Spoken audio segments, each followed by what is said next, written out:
د بلخ ولایت په چمتال ولسوالۍ کې د ښوونځیو او دیني مدرسو د شاوخوا 1500 ښوونکو او مدیرانو ترمنځ د سیرت النبي ازموینې سیالۍ د البرز علمي او کلتوري ادارې لخوا د دغه ولایت د پوهنې ریاست په همکارۍ پیل شوه. د دې ازموینې د پیلولو موخه د اسلامي ارزښتونو وده او د حضرت محمد مصطفی صلی الله علیه وسلم له سیرت سره د ګډونوالو آشنا کول دي. 500 پرسنل معارف ولسوالی چمتال حضور دارند. انشاءالله خوب و شفاف روان است. کلشان حاضر است. ورته مهال ګډونوالو د یادې سیالۍ له ترسره کېدو هرکلی وکړ او دغه کتاب لوستل یې د اسلام د ستر پیغمبر صلی الله علیه وسلم له ژوند څخه د خبرتیا په برخه کې یو پر ځای ګام وباله. فایده از این است که یک خبر ما یک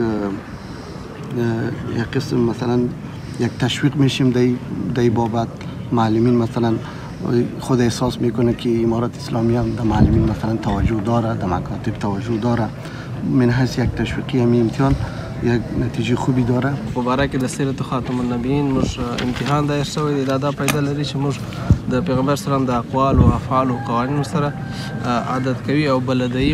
تمه ده چې د دې ازموینې د پایلو له اعلان وروسته به د البرز علمي او کلتوري ادارې له خوا د دغو سیالیو پر 10 غوره ګټونکو باندې بېلابېلې ډالۍ وویشل شي.